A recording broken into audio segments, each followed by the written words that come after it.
వాల్మీకి రచించిన రామాయణాన్ని సంస్కృతం నుండి సరళంగా అందరికీ అర్థమయ్యే రీతిలో తెలుగు భాషలోకి కేవలం 5 రోజుల్లోనే అనువదించిన తొలి తెలుగు మహిళా కవయిత్రి శ్రీ ఆతుకూరి మొల్లమాంబాని BC welfare DD Garlanka Srinivasarao పేర్కొన్నారు. కాకినాడ రూరల్ బోటు క్లబ్ ఆవరణలో బీసీ సంక్షేమ శాఖ ఆధ్వర్యంలో ఆతుకూరి మొల్లమాంబ జయంతి వేడుకలు ఘనంగా జరిగాయి.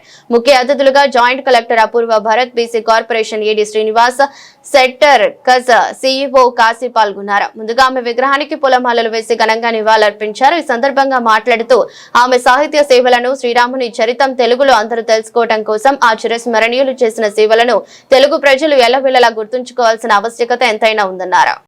అందరికీ నమస్కారం అండి. ఈరోజు మార్చి 13వ తారీఖుని కవయిత్రి మొల్లమాంబ గారి జయంతి. ఇది మన రాష్ట్ర కార్యక్రమంగా ఉంటున్నాము. ప్రతి జిల్లాలోని కూడా అధికారికంగా కవయిత్రి మొల్లమాంబ జయంతిని మనం సెలబ్రేట్ చేయడం జరుగుతుంది. మనందరికీ తెలుసు, మన భారతదేశంలో ఒకసారి ఎంతలా గౌరవిస్తాము. మనం ఈ మార్చి 8న కూడా చేసుకుంటాం. మొల్ల గారు మన దేశంలోనే, మన రాష్ట్రంలోనే మొట్టమొదటి తెలుగు రచయిత్రి ఆవిడ. అది చాలా గర్వకారణమైన విషయము. ఒకప్పుడు మనకి తెలిసిందే, రామాయణాన్ని వాల్మీకి రచించారని, అది సంస్కృతంలో ఉండడము, అది పూర్వం ఎవరికి అర్థం కాని రీతిలో ఉండేది.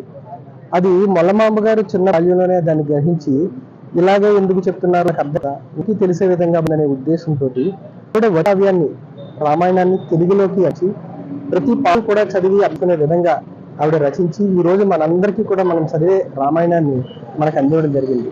ఒక 5 రోజుల్లోనే ఈ కార్యక్రమాన్ని పూర్తి చేసి ఒక చాలా అద్భుతమైన అమోఘమైన కార్యక్రమాన్ని తెలుగు ప్రజలందరికీ కూడా ఆవిడ అభినందించారు. కాబట్టి ఆవిడని ఈ రోజు మనం స్మరించుకోవడము, అలాగే ఆవిడకి ఈ రోజు మనం ఈ విధమైన సత్కారం చేసుకోవడం కూడా మన తెలుగు ప్రజలందరి తరఫున ఇది గర్వకారణంగా నేను భావిస్తున్నాను. ఈరోజు మొల్లమాంబ జయంతి ఈ కార్యక్రమాన్ని పురస్కరించుకుని మాట్లాడుతున్నాను. నా పేరు ప్రసాదరావు పసలపూడి, రిటైర్డ్ ఎంఆర్ఓ, కాకినాడ జిల్లా కుమ్మరి శాలివాహన సంక్షేమ సంఘం అధ్యక్షుడిగా ఉన్నాను. ఈరోజు ప్రభుత్వం వారు కూడా జీవోఎంఎస్ నెంబర్ 99 ఇష్యూ చేశారు 3 years క్రితం. దాని ప్రకారం ఇది 3rd జన్మదిన కార్యక్రమం అధికారికంగా నిర్వహించుకుంటున్నాము. ఇది రాష్ట్రం మొత్తం మీద నిర్వహించుకుంటున్నారు. కానీ మేము 2014 నుంచి కూడా ఈ స్టాచ్యూ ప్రభుత్వమే ఏర్పాటు చేసింది. 2014లో ఏర్పాటు చేసిన విగ్రహంకి మేము ప్రతి సంవత్సరము కార్యక్రమం మేము నిర్వహించుకుంటున్నాం. ఈ మొల్లమాంబ రచన అన్నది రామాయణం పండితులకి, పామరులకి అందరికీ కూడా అర్థమయ్యే భాషలో ఈమె ఈ తెలుగులో రాశారు కనుక అది అందరికీ అర్థమవుతుంది. మేము ముఖ్యంగా కోరేది ఏంటంటే, తిరుమల తిరుపతి దేవస్థానం వారు గతంలో మేము రిప్రజెంట్ చేశాము.